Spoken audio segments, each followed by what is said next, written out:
Since he was a little baby, he loved to punch. When I get in the ring, I see a guy in front of me, I just keep going. I don't stop. Even if it hurts, I don't stop. Rashad is ranked #1 in boxing and #1 in the world in kickboxing. He's undefeated in MMA, he's undefeated in Muay Thai. He has like 22 championship belts.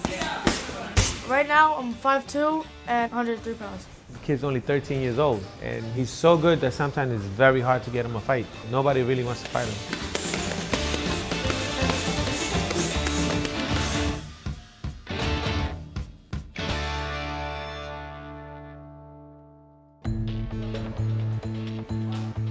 Rashad trains like 5 days a week, 2.5 hours a day.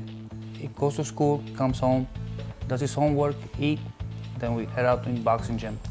I tell my kids this is a very physical, hard sport. You gotta train your body so when you get hit, it won't hurt as much. I've known Rashad 2 years, but he's been doing kickboxing and jiu-jitsu before that. Since he was a little baby, he loved to punch. At age 5, Rashad started competing with jiu-jitsu and submission grappling, and he basically won every competition he competed in. As he got a little bit older, the kickboxing matches started coming in, and MMA fights started coming in. He liked the most MMA, combination of all mixed martial arts, but in New York it's not allowed for kids, even for adults. So we had to travel all over the country to find him fights. It's easier to find boxing in New York, so if you cannot get any other fights, we started doing boxing. Now, he's a 4 years in a row world kickboxing champion. He's the junior Olympic boxing champion. He's a North American submission grappling champion and grapple square jiu-jitsu champion. He's undefeated in MMA, he's undefeated in Muay Thai. He's ranked #1 in the world in kickboxing, and he's ranked #1 in boxing in the United States. He's 100 pounds division. What makes Rashad special, he's willing to mix it up. He don't run, he wants to fight. And that's what makes him special. He stays there, he's not afraid to get hit. I can fight different ways. If they can brawl, I'll brawl with them. If they'll try to fight technical, I'll fight technical back. They call me Albanian Bear. His sparring partner, which is Harley Madero, he's also a Silver Glove national champion. So it'll be a good sparring. He'll be sparring maybe 6-7 rounds with him. Amazing fighter. Really, really talented. Me and him both won the Silver Glove this year. Hopefully we're gonna go back this year and win it again. My father was a boxer, and he taught boxing to me. I have a son, I teach it to my son. But it's a lot of frustration coaching your own kid. You expect way more than any other kid. My father teaches me like how to punch, what to do in that situation. Also cares about me. He's always taking care of me, you know? Rashad does get a little nervous before a fight, but it's not because he knows he's gonna lose or he knows he's gonna do bad. He don't want to look bad in front of his dad. When I see my father and he goes, "Stop, you're getting hit too much. Put your hands up." That's the kind of things that I get kind of intimidated, like scared of, because I want to prove to my father that I'm good enough to box.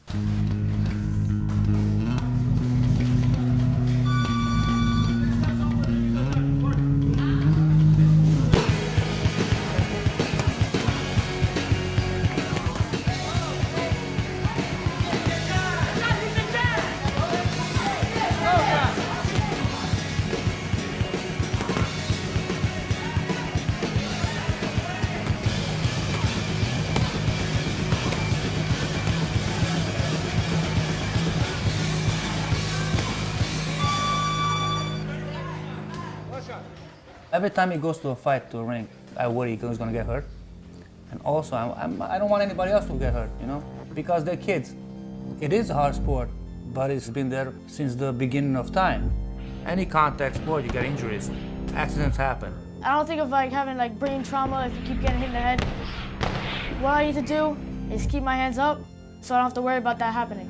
If I don't keep my hands up, it's my problem. Nobody wants to see his kid get hit. So I try to make him not to be an easy target. If I see that my son is getting hit hard or he's losing the fight badly, I'm stopping the fight. There's no need to get to a point that he gets hurt.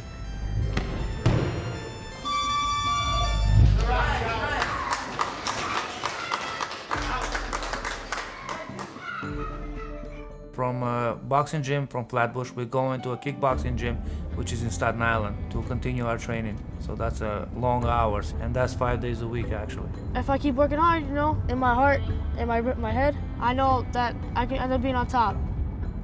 Everybody has his dreams. You want to be the best, you got to put up your time.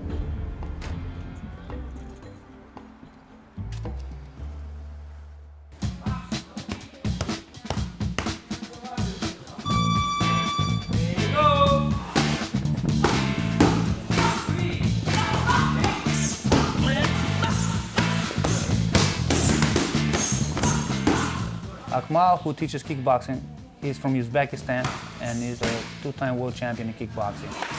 Yeah, and you go 1, 2. In the beginning, he was doing it old school and he was putting these kids through torture. But they told him in America it's called child abuse. So he had to switch the training a little bit. It became way softer. In the beginning it was hard, and that's what I liked. And that's why I enrolled Rashad in there. I have to train hard every single day. I spent mostly all my life trying to be on top. If I keep going with that, I can end up getting famous off of what I want to do most, and that's boxing and MMA.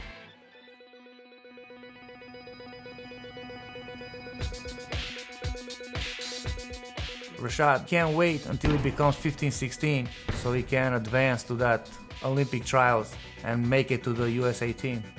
If you're an amateur fighter, Olympics is the top championship. After that, it's the pros. I want to become a fighter, you know, a pro boxer or a pro MMA fighter. Maybe both, but you always have to stay focused. I'm hoping to be the best he can be. It doesn't matter where, boxing, MMA, kickboxing, or whatever he decides to do. Good kid. Very good boxer, very good kickboxer. And I believe he will be a great, great professional fighter. As a fighter, you want to be a champion. And Rashad was a fighter from the beginning.